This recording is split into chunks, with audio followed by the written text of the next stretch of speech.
ታረቅ ለቤት እንጀራ ስጠን ዛሬ በደላችን ይቅር በለን እኛም በሕግ አምላክ እዚህ ላይ ያቆሙ አሉ። አቡነ ዘበሰማያትን አለማለት ኃጢአት ነው።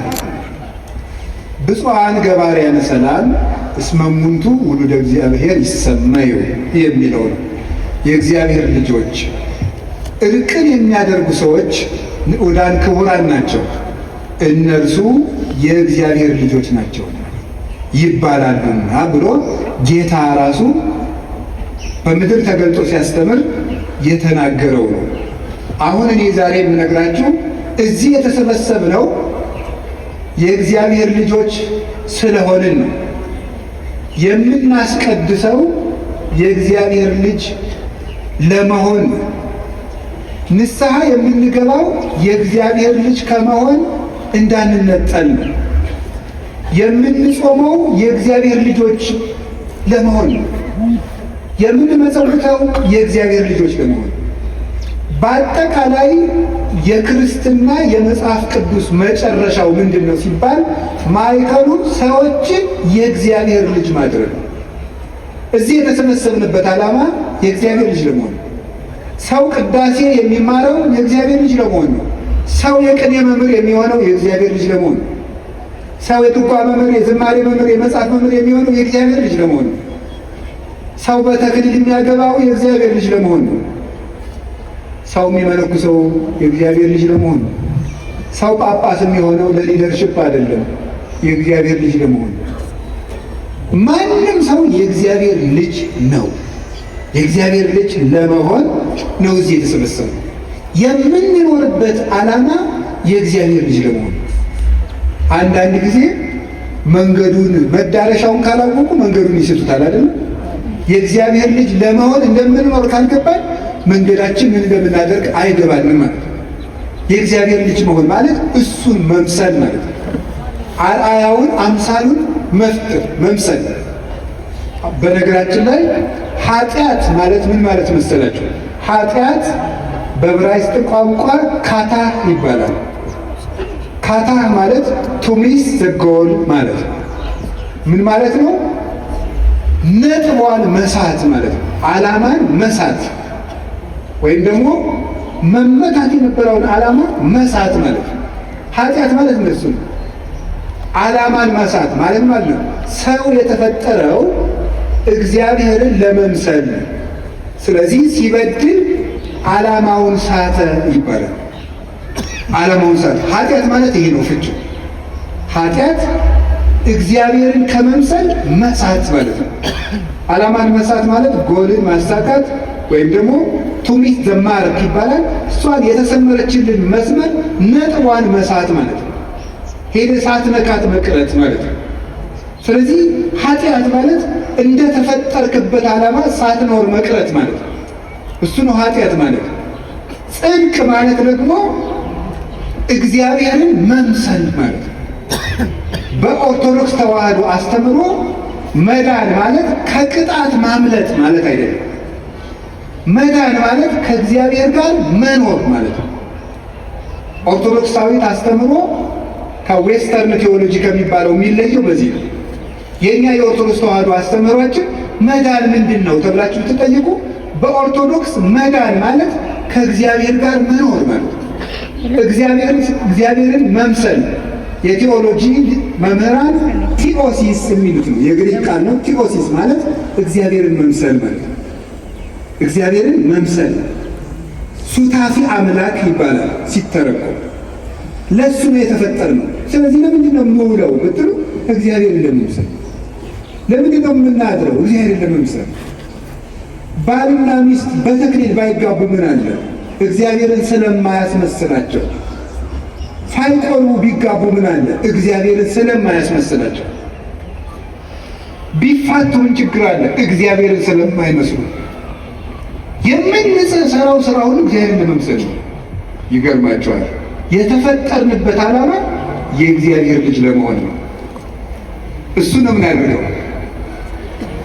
አሁን እንዳልኳቸው ለምሳሌ ጋብቻን ስትወስዱ ጋብቻ ምንድን ነው ተብለው ሲጠየቁ the dawning of Jesus Christ through marriage ይላሉ የቴዎሎጂ ሊቃውንት። ኦርቶዶክሳዊ ጋብቻ ማለት የኢየሱስ ክርስቶስ በጋብቻ ውስጥ መኖር ነው ይላል። በጋብቻ ውስጥ መኖር ሁለት ጾታዎች አንድ ላይ ስለኖሩ ሶሻል ኮንትራት ይባላል እንጂ ጋብቻ ይባላል። ኦርቶዶክሳዊ ጋብቻ የሚባለው ምንድነው? ክርስቶስ በዚያ ውስጥ ሲኖር ማለት ነው። ስለዚህ ክርስቶስ የሌለበት ነገር ሁሉ፣ እግዚአብሔርን የማንመስልበት ነገር ሁሉ ፍሬ ነው። እዚህ የቆምነው ክርስቲያን የሆነው ተቋም ውስጥ ለመሳተፍ አይደለም፣ እግዚአብሔርን ለመምሰል እኛ ሰይጣንን ሩጠን ለማምለጥ አይደለም ክርስቲያን የሆነው፣ እግዚአብሔርን ለመምሰል። አንድ ክርስቲያን ሰይጣንን ለማጥቃት ዓላማ አድርጎ ሲኖርና እግዚአብሔርን ለመምሰል ዓላማ አድርጎ ሲኖር የተለያዩ ነገሮች ናቸው። ሰው እግዚአብሔርን ለመምሰል በሚያደርገው ሩጫ ሰይጣን ሲቃወመው ሰይጣንን ተቃውሞ ያጠፋል እንጂ ሰይጣንን ለመቃወም የሚባል ክርስትና የለም። አሁን አንዳንድ ጊዜ ያለ አንዳንድ ሰው ለምሳሌ እኔ ብዙ ጊዜ እናገራለሁ፣ እየጸለየ እያለ ለምሳሌ እባብ ይመጣበታል። ግድግዳው ላይ እባብ ብቅ ሲል ጸሎቱን ይጸልይና አሁን ስም ይፈራና ዞር ብሎ አሁን ብዙ ስም ያትቀደስ አለ ይሁን እንደ ጽምጻ መንግስት ጋር ሄደ እንዴ ደግሞ ውዳሴ ማርያም ጨርሶ እስካሁን አላቃጠልኩትም እንዴ እያለ ይዞር ያያል። ዓላማው እባቡን ለማሸሽ ከሆነ ጸሎቱ እባቡ ፍንክች አይሄድም። ዓላማው የጸሎቱ ዓላማ ክርስቶስን ፍለጋ ከሆነ ግን እባቡ ሰገንድ አይቆይም። ስለዚህ አያችሁ፣ የጉዳያችን የትኩረት አቅጣጫ መለወጥ አለበት። ሰው ክርስቶስን ብሎ ይጸልያል እንጂ ሰይጣንን ለማጥቃት አይደለም የምንጸልየው። የፖዚቲቭ አፕሮች እና ኔጌቲቭ አፕሮች የሚባል ነው አሉ የእናንተ ዘመዶች የሚሉ። ስለዚህ ዲያብሎስን ለማሸነፍ ሳይሆን የምንጸልየው ክርስቶስን ለማግኘት። ክርስቶስን ለማግኘት በምናደርገው ሩጫ ዲያብሎስን እናሸንፈዋለን። የእሱን ክፋትም ጠንቅቀን ማወቅ አለብን እንዳያሰናክለን። እና ዘመዶቼ በምድር ላይ ልናጣው የማይገባ ሀብት የእግዚአብሔር ልጅ የመሆናችን ስልጣን። ቅዳሴ ስንቀድስ ካህኑ ጸጋው ለእግዚአብሔር ያህሉ ምስለ ኩልክሙ፣ የእግዚአብሔር ጸጋ ከእናንተ ጋር ይሁን ማለት ሊቃውንት አባቶቻችን እንደሚተረጉሙት ሀብተ ወልድና ስመ ክርስትና፣ ገቢረ ተአምራት ወመንክራት፣ መንግሥተ ሰማያት ይደረግላችሁ፣ የክርስቶስ ልጅነት ከእናንተ አይነጠቅባችሁ እያለ ነው ቄሱ የሚመርቀን። ጸጋው ለእግዚአብሔር ማለት ክርስቶስ በነፃ የሰጣችሁ ልጅነታችሁ አትወሰድባችሁ። ቅዱስ ጳውሎስ በሮሜ መልእክቱ በጸጋው ድነናል የሚለው በስራችን አይደለም፣ በጸጋው ድነናል የሚልበት ምክንያት ለምን ይመስላችኋል? የእግዚአብሔር ልጅ ለመሆን እኛ ያበረከትነው አስተዋጽኦ የለም፣ በቸርነቱ ነው የሰጠን ማለት ነው እንጂ ስራ አያስፈልግም ማለት አይደለም። ልጆቹ ያደረገን በቸርነቱ ነው፣ በምህረቱ ነው። ባሪያ እንኳን መሆን አይገባልም ነበር። በቸርነቱ ልጆቹ አይገርባቸውም። ቅዱስ አትናቴዎስ ይናገራል በእንተ ቀዳማዊ ቃል የሚል መጽሐፉ ላይ ሲናገር ሰዎች እግዚአብሔር እንደሆኑ የእግዚአብሔር ልጅ ሰው ሆነ ይላል። ሰው እግዚአብሔር ይሆናል እግዚአብሔር እንዲመስሉ ማለት ነው። አንተን ዳግመኛ ለመውለድ የእግዚአብሔር ልጅ ከአንተ ተወለደ ይላል። ያንን ያደረገልን በጸጋው ነው፣ በምህረቱ ነው፣ በስጦታው ነው። ጥምቀቱን የሰጠን በስጦታው፣ ሥጋው ደሙን የሰጠን በስጦታው፣ ክህነቱን የሰጠን በልግስናው፣ ቤተ ክርስቲያንን የሰጠን በልግስናው፣ የምንድንበትን የምንጠቀምበትን ስም ይዞ የመጣልን በጸጋው ነው። ያ ፍሬ እንዲያፈራ መሮጥ ግን ከሰው ልጅ ይጠበቃል። ይሄ ሲነርጂ ይባላል። የሰው ከፈቃድ እግዚአብሔር ጋር መስማማት ማለት ነው። ድህነታችን በዚህ ነው። ስለዚህ እግዚአብሔርን ለመምሰል ነው የተፈጠርነው። ከቃሉ ጋር ናችሁ እና የእግዚአብሔር ልጅ መሆን ነው ትልቁ ነገር። እግዚአብሔር በምድር ምን ስልጣን ሰጥቶናል ብትሉ ሁላችሁ ያላችሁ ስልጣን ነው፣ ትልቅ ስልጣን። ሁላችሁ መዘጋጃ ቤት ሳትሄዱ፣ ፍርድ ቤት ሳታሳውጁ፣ የሆነ ቦታ ሳትሄዱ እግዚአብሔር የሰጣችሁ ከሰማይ የሚደርስ አንድ ትልቅ ስልጣን አለ። እሱ ምንድን ነው? የእግዚአብሔር ልጅ መሆን። ወለእለሰ ተወክፍዎ ወሀቦሙ ስልጣነ ወልደ እግዚአብሔር ይኩኑ፣ በስሙ ላመኑና ለተቀበሉት የእግዚአብሔር ልጆች የሆኑ ዘንድ ስልጣን ሰጣቸው። ስለዚህ የእግዚአብሔር ልጅ መሆናችንን እንዳናጣ ነው። እግዚአብሔር ሆይ ምንድን ነው? ልጅ አድርገኝ ብለን መጠየቅ ያለብን። ስንጸልይ ምን ብላችሁ ጸልዩ ነው ያለ? እስኪ አንድ ጊዜ ብለው ሁላችሁ ሁላችሁ አባታችን ሆይ አባታችን ሆይ ሲገለበጥ እናንተ ምኖቼ ናችሁ ማለት ነው። አቤት ልጆቼ ናችሁ ማለት ነው። አባታችን ሆይ ማለት ልጆች ነን። እግዚአብሔር ንጉሳችን ብቻ አይደለም፣ አባታችን። ስለኛ ይገደዋል፣ ስለኛ ያሳስበዋል። ከልብስ በላይ ራሱን አልብሶናል፣ ከምግብ በላይ ራሱን መግቦናል። ለእኛ ሙቶልናል። በግ አላረደልንም፣ የራሱን ስጋ ነው የሰጠን። ወይን አልቀዳልንም፣ የራሱን ደም ነው የሰጠን። እንዲህ ያለ አባትም የለም። እሱ አባታችን ነው ለእያንዳንዳችን። ታዲያ የእግዚአብሔር ልጅ የሆነው በምንድን ነው? በሃይማኖት፣ በጥምቀት፣ በቅዱስ ቁርባን በኩል የክርስቶስ ልጆች ሆነናል። የክርስቶስ ልጆች ከሆንን በሃይማኖት፣ በጥምቀት፣ በቅዱስ ቁርባን በእምነት የእግዚአብሔር ልጆች ከሆንን ያን የእግዚአብሔር ልጅ መሆናችንን የምንገልጽባቸው ፍሬዎች አሉ። አያችሁ፣ ለመዳን ሰው ስራ ያስፈልገዋል የሚባልበት ምክንያት በዚህ ነው። በነፃ ልጆቹ አድርጎናል። በነፃ ልጆቹ ካደረገን በኋላ በጥምቀት ገብረ ሥላሴ ወለተ ሥላሴ ከተባልን በኋላ በጥምቀት ልጆቹ ከሆን በኋላ የእሱ ልጅ የመሆናችን ፍሬዎች አሉ ከኛ የሚጠበቁ። እነዚያን ፍሬ ሲያጣ ፍሬ የማያፈራውን ዛፍ ይቆርጡታል፣ ወደ እሳትም ይጥሉታል። ያ ነው ያለ ስራ መዳን አይቻልም የሚባለው። የእግዚአብሔር ልጆች ካደረገን በኋላ የእግዚአብሔር ልጅ ሆነን እንድንቀጥል የሚያደርገን ምንድን ነው ስትሉ የመጀመሪያው እርቅ ነው። እስኪ እርቅ በሉ። እርቅ ንገሩኝ እንጂ እርቅ። አሁን ዛሬ በዚህ በባለ 50 ቅዱስ ያሬድ ብሏል፣ ምድርኒ ትገብር ፋሲካ ተሐጺባ በደመ ክርስቶስ። ምድር ራሷ በዓሉን ታከብረዋለች በክርስቶስ ደም ተቀድሳለችና ብሏል። አሁን ሰማይና ምድር በክርስቶስ ደም ታርቀዋል። አሁን ይሄ በዓለ 50 የእርቅ በዓል ነው። ጠበኛ ሰው ይሄ በዓል ውስጥ አለው ማለት አይችልም። የእርቅ በዓል ነው።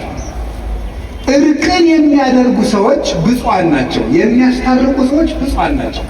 እነሱ የእግዚአብሔር ልጆች ይባላሉ። አሁን ቅድም ነግሬያቸዋለሁ። መጀመሪያ የእግዚአብሔር ልጆች የሆነው በምንድን ነው? ይኸው ስትረሱት በጥምቀት በሉ እንጂ በሉ በሃይማኖት በሉ በቅዱስ ቁርባን። በዚህ ምን ሆነናል? አሁን ይሄ የእግዚአብሔር ልጅ የመሆናችን ፍሬ ደግሞ ይጠበቃል። አንዱ ምንድን ነው አልኳችሁ? እርቅ ነው። መታረቅ ሰውን የእግዚአብሔር ልጅ የሚያስብለው ነው። የማይታረቅ ሰው የእግዚአብሔር ልጅ ነኝ ማለት አይችልም። ክርስቲያን የእግዚአብሔር ልጅ ነው። የማይታረቅ ልጅ ደግሞ የእግዚአብሔር ልጅ አይደለም። እግዚአብሔር እርቅ ወዳጅ ስለሆነ ነው። እግዚአብሔር እንዴት ያለ አስታራቂ መሰላችሁ? መጀመሪያ እግዚአብሔር በስነ ፍጥረታትን አስታርቆ ነው ያኖራቸው። ውሃና እሳት ጠበኞች ናቸው፣ እውነት አስብ። ነፋስና መሬት ጠበኞች ናቸው፣ እውነት አስብ። አሁን እኛ ከምን ተፈጥረናል? ከነፋስ ከመሬት እና ከውሃ ከእሳት። እነዚህ ጠበኞች አንድ ላይ ተስማምተው ምን ይባላሉ? ሰው። አንድ ላይ እየኖሩ ነው። እግዚአብሔር የእርቅ አምላክ ስለሆነ እሳትና ውሃን አንድ ላይ አድርጎ ሰው አድርጎታል። መሬት ነፋስን ይጋርደዋል፣ ነፋስ መሬትን ይጠርገዋል። አስማምቶ ግን እግዚአብሔር ሰው አድርጎታል። እግዚአብሔር አስማምቶ ፍጥረትን ፈጠረ። እግዚአብሔር እንዲያው እርቅ እንደሚወድ ከማይባቸው ታሪኮች ውስጥ አንድ ሁለት ይገርሙኛል። የመጀመሪያው አዳም የተሳሳተ ጊዜ ያደረገው። አዳም ዕፀ በለስን በልቶ መቼም የሰባኪ ስብከት መለማመጃ አዳምና ሔዋንን መውቀስ ነው ይባላል። እኔ ግን እንዲች ብዬ አልወቅስም። እነሱ ሞኝ ናችሁ መሰለኝ። ሔዋን እኮ አሁን ገነት ነው ያለችው። የጸደቀች ሰው መወቅስ እኔ ጅል ነኝ? እሷ ጸድቃለች። የእኔ ገና ዕዳዬን አላወቅኩም። አዳም ጸድቋል። ደሞስ በማን ላይ ቁመሽ እግዚአብሔር ታምያለሽ ይባላል። ደግሞስ ማን በወል ይሄ ክርስቶስ እኮ ሰውን ያዳነ ሔዋን ልጅ ብትወልድ እኮ ነው።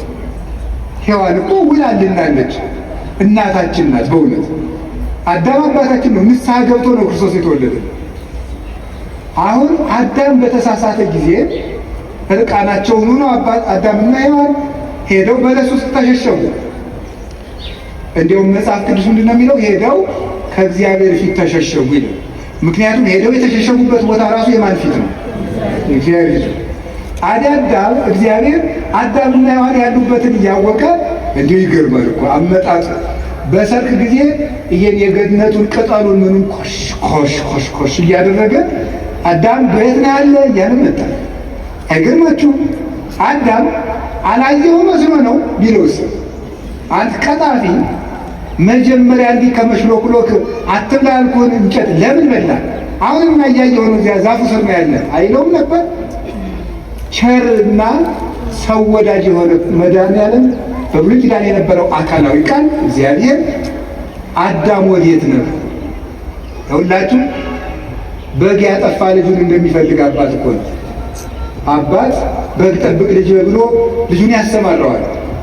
አው ከተማ እንኳን በግ ጥበቃ የለም፣ እኛ ጠብቀናል በግ እና ግን ስሙ እንግዲህ እናስተምራችኋለን። እናንተ ኮምፒውተር ታስተምሩናላችሁ፣ እኛ ደግሞ በግ ጥበቃ እና በግ ስንጠብቅ እንዲህ አድርጋ አውሬ እንዳታስበላ ተብለን እንላካለን። አንዲቱን ግልገል አውሬ ከበላብን ምን እናደርጋለን? ሄደን እንደበቃለን። ከጠፋን አሁን እኔ በግ አጥፍቼ አባቴ መጥቶ ይሄ ክፉ ልጅ ይሄ ምናጢ ላግኘውማ ሲል ብሰማው ምን አደርጋለሁ? ዞር ብዬ ወዳሉ መጥፋት። እንዲያው ልጄ በተገኘ እንጂ በጊት ውስጥ ቅልጥ ተበልካለሳ እዚህ ነኝ ያለው አባባ ያለሁበትን እናገራለሁ ማለት ነው። ርኅራኄውን አይቼ አልተቆጣኝም ማለት አዳም እንዲጽናና ይህስ እግዚአብሔር ሊምረኝ ነው እንዲህ የሚያውቅ እግዚአብሔር የማያውቅ መስሎ አዳም ወዴት ነህ አለ። እዚህ ነኝ ያለው። ምን ሆነ ነው አለ። የሆነውን አያውቅም እግዚአብሔር? ንገሩኝ እንጂ ያያችሁ ጭንቀቱን መስማት ፈልጎ ነው ሊያናግረው ቢሻ ይላሉ ሊቃውንቱ። አሁን አንዳንድ ሰው ልላችሁ ችግር መጥቶ ሲነግራችሁ፣ ለምሳሌ ብር ያላችሁ ሰዎች ከሆናችሁ ድሃ መጥቶ ወቅት ያውቃል ወገን አሳጥረውና ብር ነው የፈለግ አይበል። ችግሩን አስጨርሶ ማዳመጥ ይገባል። ብር ከሚወረውር ሰው የሰማ ሰው ይበልጣል። ጭንቀቱን የሰማ አይዞ እኔም እንዳንተ በዚህ ዘመን ችግረኛ ነበርኩ፣ አይዞ ያልፋል፣ እኔም ደግሞ እንዲተጋግዛለሁ ሲሆን ሲያለቅስ አብሮ ማልቀስ ይገባል። በቀር ግን ምንድን ነው ዝም በል አንተ ጉዳይ ገብቶኛል አጠራለሁ ብዙ ጉዳይ አለብኝ መስማት የምትችሉበት እድል ከሌላችሁ ለሌላ ቀን ቅጠሩት። ሰው ዛሬ ያጣ የሚሰማው ሰው እኛም አንሰማም፣ ሌላውም አይሰማም፣ ሌላውም አይሰማም። እዚህ ውስጥ ብዙ ሰብ እናወርቃለን።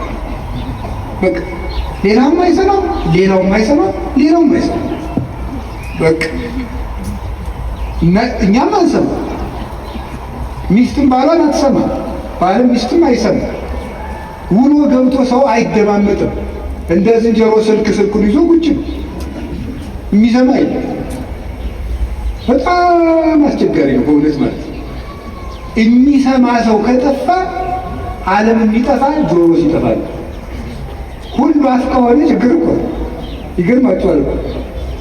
አንድ የአሜሪካ ሳይኮሎጂስት አሜሪካ ውስጥ ሁሉ ተናጋሪ ሆኗልና ጆሮ እየጠፋ ነው፣ ጥቂት ቆይታ አሜሪካ ሳጠፋ አትቀርም ብሎ መጽሐፉ ላይ ምንድን ነው? ሁሉ ሊቅ ነው፣ በሚዲያ ሁሉም እየለፈለፈ ስለሆነ ሳይንቲስቶች ቦታ እያጡ ነው ብሎ ጽፏል። እሱ እንኳን ማለት ነው። አፍ በስቶ ጆሮ ካነሰ ተፈጥሯችን ተገላበጠ በሉት። ምክንያቱም እግዚአብሔር የሰጠን ሁለት ጆሮ ንገሩ እንጂ ይሄ ማለት ብዙ ሰምታችሁ አሁን ደግሞ ሁለት አፍ ስንት ጆሮ ነው ያለ? ዜሮ ጆሮ የለም። አፍ ብቻ ነው በቃ ወጥቶ መለፍለፍ እኔ ማን ይገርምኝ። በስመ አብ ወወልድ ወመንፈስ ቅዱስ አሐዱ አምላክ። እንደ በርበሬ ይከለክናል ይሄ መለፍለፍ እንዴ! ነውር እኮ ነው። እውነቴን ነው። አንድ ባይታዊ ቤቱና ሲለማመድ መጀመሪያ ከሚሰጠው ልምምድ አንዱ በቀን 20 ደቂቃ ዝም በል የሚል ቢያንስ ዝም ማለት እስቲ በቀን 20 ደቂቃ ዝም በል። እኔም ዝም ስልካችሁን ትታችሁ እንዲህ ብላችሁ እጃችሁ እግራችሁን አውቁ። ሰው ምንም በቃ በጣም ምንም መረጋጋት የሚባል የለም። ይህን ራሱ አሁን ትንሽ ወሬ ልታናግሩ ራሱን ሲያክ እጁን እንደዚህ ሲያክ እንደዚህ ያስጨንቃል፣ ያሳዝናል። በውስጣችን መረጋጋት የሚባል ነገር የለም። ያንን እንድናገኝ የሚያስፈልግ እግዚአብሔር አዳምን ሰማው። እኛም ወንድሞቻችንን እንስማቸው፣ እህቶቻችንን እንስማ። የሚሰማን ሰው እግዚአብሔር ይሰማዋል። ስምዑኒ ደቂቀ እስራኤል እግዚአብሔር ይስማዕክሙ አይደል ያለ። የጌዴዎን ልጅ ሄዶ ምንድን ያለ? የእስራኤል ልጆች ሆይ እናንተም ስሙኝ እናንተንም እግዚአብሔር ይስማችሁ ብሏል። የሚሰማ ሰው ሰሚ ያገኛል። እግዚአብሔር አዳምን ሰማው። ተከትሎ ሄዶ አዳምን አባብሎ ታርቆት መጣ።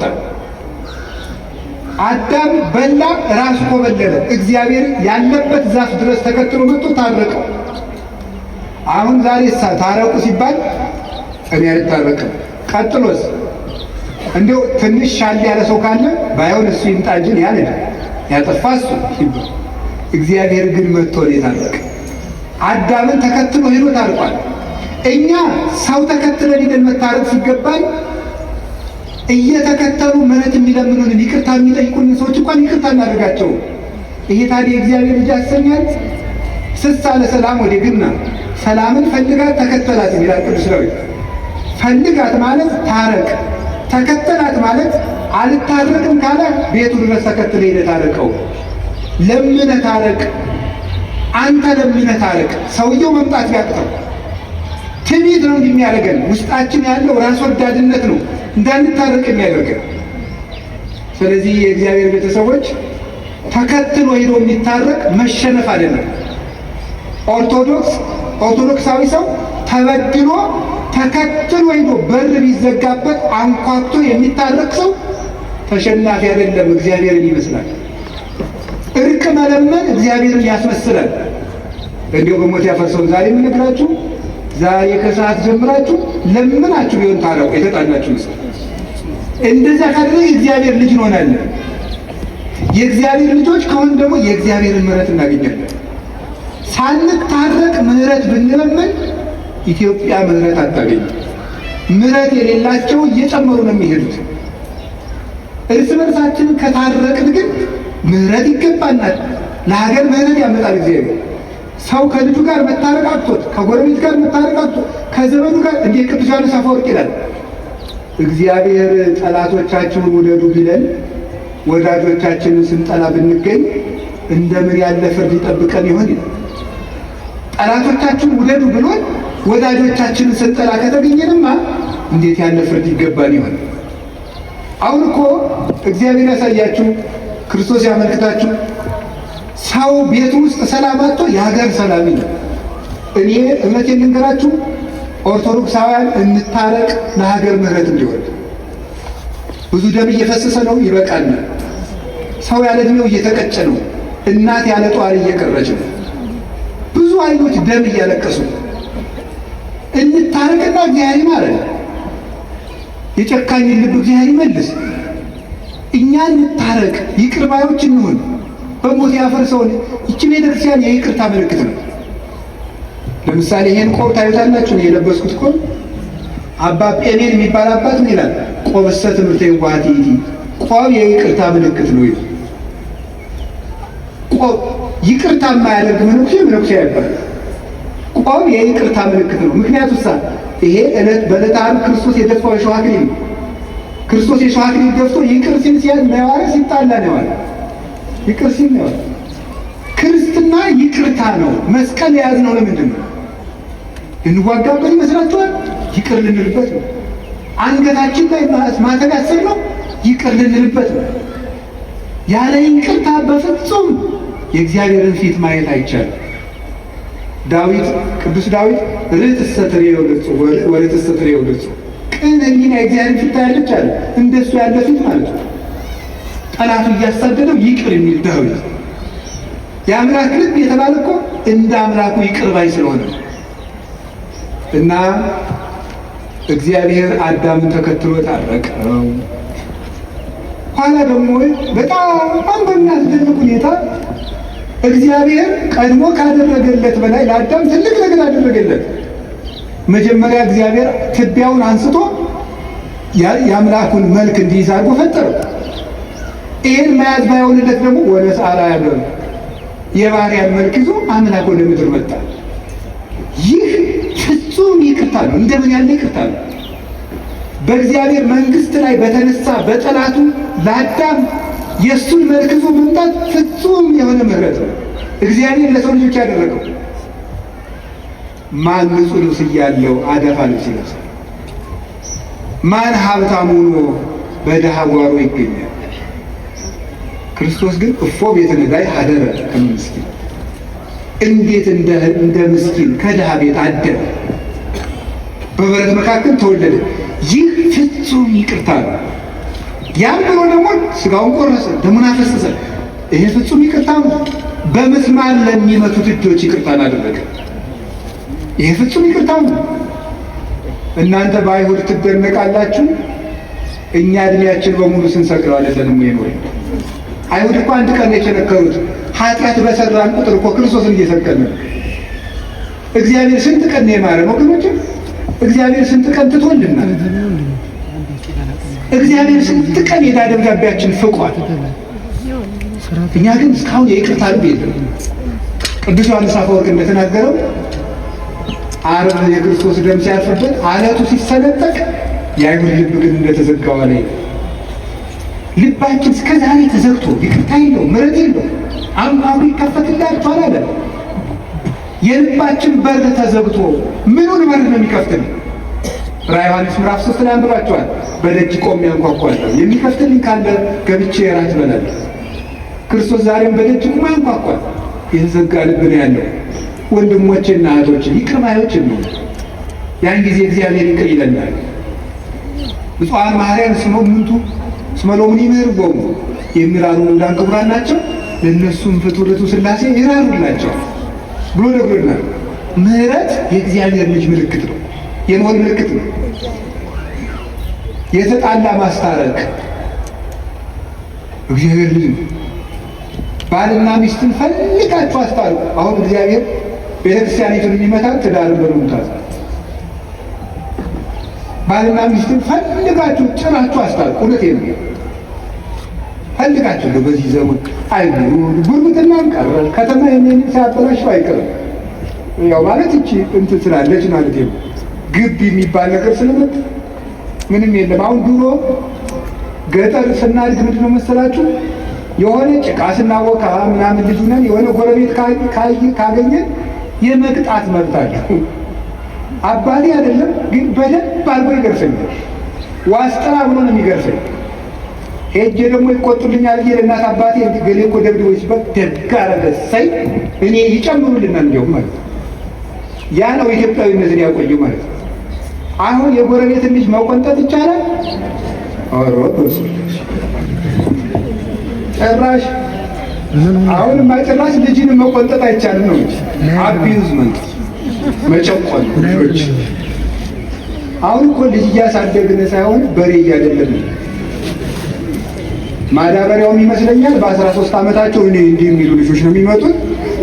ግን ነፍስ ይኖራቸው በጣም ከባድ እና ባልና ሚስትን አስታርቁ። የባልና ሚስት ጠብ ከሀገር ጠብ ይበልጣል። ለምን? ሁከት ከበዛበት ትዳር የመጣ ልጅ ነው ሀገር የሚያውቀው። ስለዚህ ባልና ሚስት አስታርቁት። እግዚአብሔር ይገርባቸዋል። ባልና ሚስት ሊያስታርቀ ሰማይ ወርዶ እንደነበር ታውቃላችሁ። እኔማ እንደው ግርም ነው የሚያደርገኝ። አብርሃምና ሳራ ሊያስታርቅ እግዚአብሔር ወርዶ ነበር። እንዲሁ ሽማግሌ ሊልክላቸውስ ወርዶ እግዚአብሔር ከሰማይ አብርሃምና ሳራ ተጣልተው እናታችን ሳራ መካን ሆና በኋላ አንድ ቀን ከገረዲቱ ውለድ ብላው ከአጋር ወልዶ እንደገና ደግሞ አጋር ደግሞ በሳራ መኩራት ጀምራ ከዚያ በኋላ ደግሞ ሳራን እግዚአብሔር ጎብኝቷት ይስሐቅን ወልዳ ደግሞ ሳራ ደግሞ እንደገና ደግሞ ትንሽ ትዕቢት ነገር ጎብኝቷት ምን አደረገች? የኔ የእመቤቲቱ ልጅ ከባሪያ ልጅ ጋር አይጫወትም ብላ ጠብ እንግዲህ ብዙ እንግዲህ ትዳር ጠብ የሚመጣው በሰራተኛ ነው። እኔ ካሁን ቀደም አስተምሬ ያውቃለሁ። ባልና ሚስት አንድ ቤት እየኖራችሁ በሰራተኛይቱ ምክንያት ጠብ ከመጣ ከሚስቶቻችሁ ወልቁ። ገብቷችኋል አይደለም? አዎ፣ ከባድ ነው። ሴቶቹ ልቡናቸው ቅን ነው፣ ግን ሰውን የሚወዳቸውን ሰው ፈተና ያቀርቡለታል ይባላል አሉ ነው እንግዲህ ያቀርቡለታል ማለት ለምሳሌ ለሰራተኛይቱ አነስ ያለ ራት ትሰጣታለች ከሱ ፊት አንቺ ጨምሪያት እንጂ ካለ የሰውዬ ልቡ ከሰራተኛይቱ ጋር ነው ያለ የሚለውን ለመመዘን ነው አሉ ነው። ይሄን ቢሆን እንጂ አላውቀውም እውነቱን ልናገር እና የዚያ ጊዜ ዝም ነው ማለት ያለብህ። ኋላም ትጨምራት ነገም ታብላት። አሁን ከየት አገኘኸው ሲባል ከመጽሐፍ ቅዱስ እግዚአብሔር ሳራና አብርሃም ሳራና አጋር ሲጣሉ እግዚአብሔር ምንድን ነው ያለው? ሳራን ስማታ ሰራተኛይቱን ትበላል አስወጣ። ከባድ ነው። ድሀ ግን አስለቅሶ አላልኩም። ሰራተኛ ጨቁኖ አላልኩም። እሷ እንዲወጥም እንዴት ትሆናለች? ሸኛት። ለእሷ ምን ያለውላት አለ። እሷ የወለድከውን ባልክልሃል ሸኝቶ ስደዳል። አሁን ይህም ጉዳዩ ስለ ሳራ ስለ አጋር ስለ አብርሃም ርዕሳችን አይደለም። የገረመኝ የአንድ ባልና ሚስት የአንድ አባወራ ጠብ እግዚአብሔር ገዶት ከሰማይ ወርዶ ባልና ሚስት ሲሸመግል መገኘቱ። ምክንያቱም እግዚአብሔር የእርቅ አምላክ ነው። የጠብ ትንሽ የለም። የዓለማት ጌታ ሁለት ሰው ሊያስታርቅ ከሰማይ ወርዶ መጣ። የገርመቱ እርቅ ቀላል ነው። እግዚአብሔር ከሰማይ የወረደበት ርዕሰ ጉዳይ ነው እርቅ። ክርስቶስ ሰው የሆነው ሊያስታርቅ ሊታረቅ፣ እርቅ ትልቅ ነገር ነው። ከቃሉ ጋር ናችሁ? ከቃሉ ጋር ናችሁ? እግዚአብሔር ከሁላችን ጋር ይሁን። በቅዱስ መጽሐፍ ፊልሞና መልእክት የሚባል ታውቃላችሁ አይደል? እስኪ ማታውቁት ፊልሞና መልእክት የሚባል ሰምቶ የማያውቅ እጁን አውጡ። ካሜራውን ተው አቤታችን ይከደል። እግዚኦ መቼ አላችሁ እናንተ? እንዲሁ እውነቴን እኮ እንዲሁ ነው አይደለም? እስኪ ጥያቄ ልጠይቃችሁ፣ ሌላ ጥያቄ ልጠይቃችሁ። ሊዮናርዶ ዳቪንቺን የሚያውቅሽ አውጡ። ሊዮናርዶ ዳቪንቺን የሚያውቅ ሞናሊዛን የሳላት ማለት ነው ወይ? በሁለቱም እያላችሁ አውጡ ሞናሊዛን ይሄ ለዚህ ላይ ይባላል። አሁን ሊዮናርዶ ዳቪንቺን እያወቃችሁ የአምላካችሁን መጽሐፍ አታውቁ? ነውር አይደለም? ነውር ነው። ታው በሞት የምታዋወቅ ከእግዚአብሔር ጋር የእግዚአብሔርን መጽሐፍ እንዴት ነው የማታነው? አሁን እኔም እንደ ሐኪም ቁጠሩ። ግድ የለም ቄስ ሐኪም ነው። አይዟችሁ ስለ ራሱ እያወራ ነው እንዳይመስላል። የለም እኔ ያልኩኝ አሁን ቄስ ሐኪም ነው የሚለውን ብቻ ነው። በቃ ዝም አባገር ለሚባለውን ፐርሰናሊቲ ተውትና ዝም ብሎ ሰው ቄስ አድርጉኝና ሐኪም ነው። አሁን መድኃኒት እያዘዝኩላቸው ነው። በቀን አንዳንድ ክኒን ዋጡ ቢላችሁ ሐኪም ትወጣላችሁ አትወጡ? በቀን አንዳንድ ምዕራፍ መጽሐፍ ቅዱስ ዋጡ። እሺ በሽተኛው ለሐኪሙ ሄዶ አሞኛል ምን ራሴ እንደገና 70% የበሽተኛው ህመም የሚታወቀው ከታካሚው ሂስትሪ ነው ይላሉ ሐኪሞች። እሱ ከሚያቀርበው ኢንፎርሜሽን በዚያ ካልተግባባ በሽታው አይገኝም። አሁን የገጠር ሰው ብዙ ጊዜ ሊታከም ሂዶ ባለመግባባቱ በሽታ አይገኝም። ምን ያደርጋል ሲል ይጎሸምጠኛል። መጎሽመጥ ምን እንደሆነ እንግዲህ አይታወቅም በሐኪም ማለት ነው። አንዳንድ ሰው ደግሞ ሄዶ ምን ይላል መሰላችሁ? ምንድን ነው የሚያምር ሲባል አንተ ወቀው እንጂ ሐኪም ሊያውቅ መስሎኝ እንደዚህ ይላል። አያችሁ፣ ከሐኪሙ ጋር ኮሚኒኬሽን ከሌለ መድኃኒቱ አይገኝም። አንዳንዱ ሰው ካልተናገርክ እንዴት ትታከማለህ? ንስሐ ግቡ ማለት እሱ እኮ ነው ሕክምና በሽታን መናገር ማለት ነው። ከዛ መድኃኒት ትታዘዝልናል። አሁን አንድ ነገር ልንገራችሁ። አንድ ሰው ለሐኪሙ ሄዶ በሽታውን ተናግሮ ይኸውልህ ሰማችሁ በሽታው ተናግሮ ሲጨርስ ጨጓራ መሆኑ ታወቀ። ለምሳሌ ጨጓራ ማለት ጋስትራይት ነው። እሱ ማለት በምናምን ባክቴሪያ አድርጎ በምን ተደርጎ ሙከስ መንብሬን ሲላጥ ምን እንደዚህ ብሎ የሚመጣ ነገር ነው። እነዚህ ደግሞ ነገሮች ከእንትን ጋር ኮኔክት አድርገው ብሎ ያው ስለማላውቀው ብሎ ሌክቸር ቢሰጠውና በቤት ክንድ ቢለው ሰውየው ይድናል አይደለም? አይድንም። የሚድነው መድኃኒት ሲያዝለት። ስለ ጨጓራ በመስማት ጨጓራ መዳን አይቻልም። የጨጓራ መድኃኒት በመውሰድ ለጥንቃቄ ይረዳ ይሆናል። እየሰሙ ብቻ በመሄድ መዳን የለም። ሄዶ ማድረግ ነው። አንድ ምዕራፍ መጽሐፍ ቅዱስ በቀን አዝዤላችኋለሁ። እንግዲህ ያው እግዚአብሔርን እዚህ አዞናል። እንግዲህ መቼስ ከናኃጢአታችን ቢሆን እዚህ ተላላኪ ያደርገን አንድ ምዕራፍ መጽሐፍ ቅዱስ ለራሳችሁ እስቲ ቃል ብሉና አንድ ምዕራፍ መጽሐፍ ቅዱስ ሳላነብ አልተኛም ብላችሁ ለ24 ሰዓት አንድ ምዕራፍ መጽሐፍ ቅዱስ አለ። እሺ እሺ፣ በጣም ጥሩ። ከዚያ እንግዲህ የፊልሞና መልእክት በመጽሐፍ ቅዱስ አንድ ምዕራፍ ያለው መጽሐፍ ቅዱስ ነው። ልክ እንደ ይሁዳ መልእክት ማለት ነውና በጣም የሚያስገርማችሁ ለምንድን ነው ፊልሞና መልእክት ከሁሉም መጽሐፍ ቅዱሶች ከሚያስገርመው ጠባዩ አንዱ አንድ ባሪያንና አንድ ጌታን ለማስታረቅ የተጻፈ መጽሐፍ ነው። በጣም እኮ ነው የሚገርማቸው። ስለ እርቅ ትልቅነት ነው አረሳችን። ፊልሞና የሚባል አንድ ትልቅ ሰው ነበር፣ ባለጸጋ። አናሲሞስ የሚባል ባሪያ ነበረው። ዛሬ ሰራተኛ ተብሏል። አሁን ይኸው መቼስ እንትን እያላል ቀለም እየተቀባ ነው ሁሉ ነገር። አሁን ሰራተኛ ተብሏል። ከዚያ ደግሞ አይነ ስውር የሚለው ቀርቶ ማየት የተሳነው ደህና ነው። ይሁን ግዴታ። አሁን ሰራተኛው አናሲሞስ፣ ባለጸጋው ፊልሞና ይባላል። ሁለቱ ተጣልተዋል። በቤተ ክርስቲያን በትውፊት ከብት አጥፍቶ ነው ይላሉ። ለማንኛውም ግን አንድ ባለጸጋና ሰራተኛው ተጣሉ። ቅዱስ ጳውሎስ ይሄንን ሰምቶ አናሲሞስን እንዲታረቀው የጻፈው አንድ ደብዳቤ ከመጽሐፍ ቅዱስ አንድ መጽሐፍ ቅዱስ ተብሎ ተቆጥሯል። በጣም ይገርማል። አንድ ባለጸጋንና ሰራተኛውን ለማስታረቅ የተጻፈ ደብዳቤ ከመጽሐፍ ቅዱስ አንዱ ምዕራፍ ነው። ለምንድን ነው እንደዚህ የተደረገ? ሁለት ነገር ነው የምንረዳው ከፊልሞና መልእክት።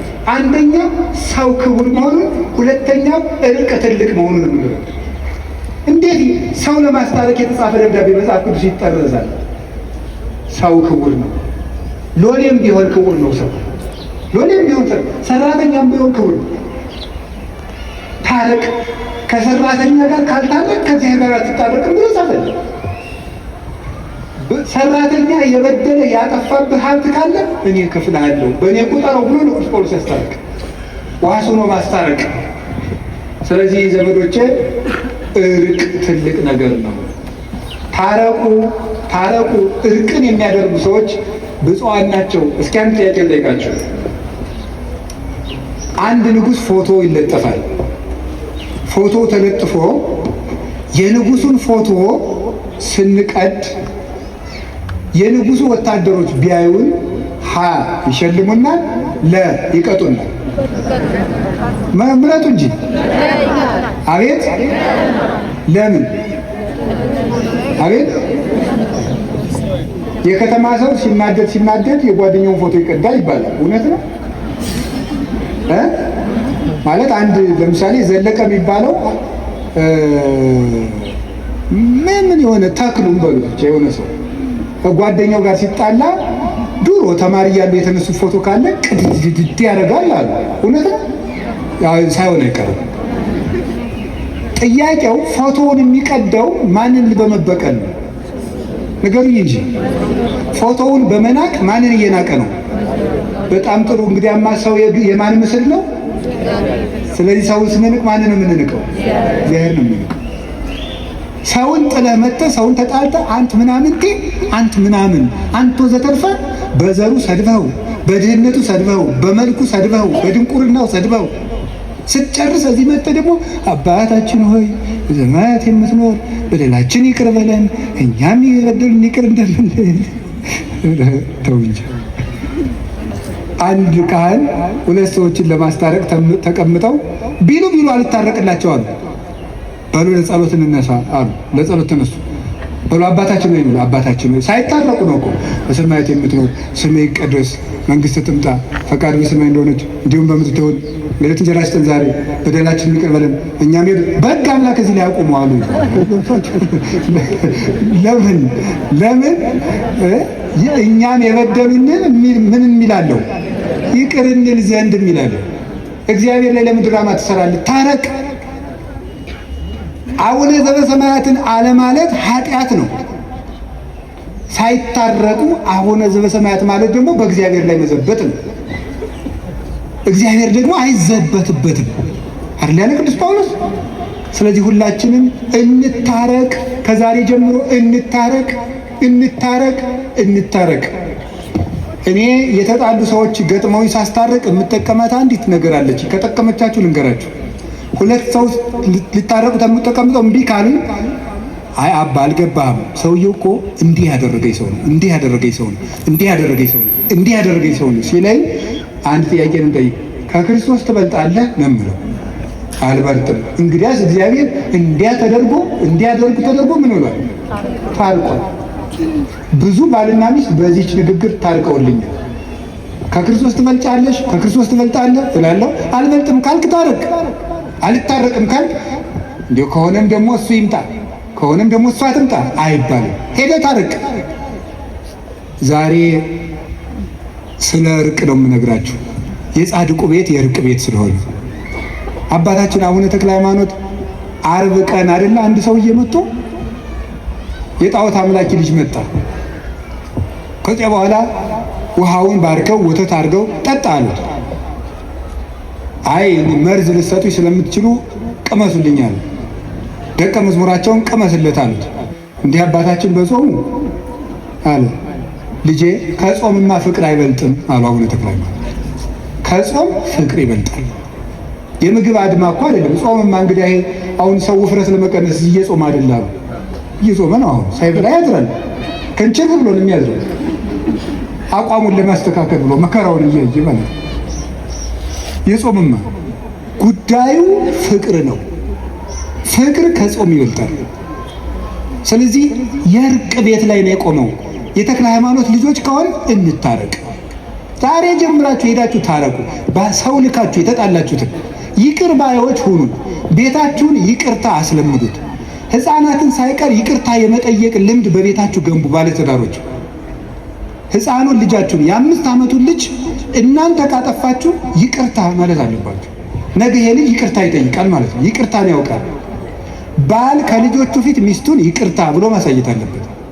ሚስት ከልጆቿ ፊት ይቅርታ፣ ነገ እሱ ባል ሲሆን ሚስቱን ይቅርታ እንዲጠይቅ፣ ነገ እሷ ሚስት ስትሆን ባሏን ይቅርታ እንድትጠይቅ።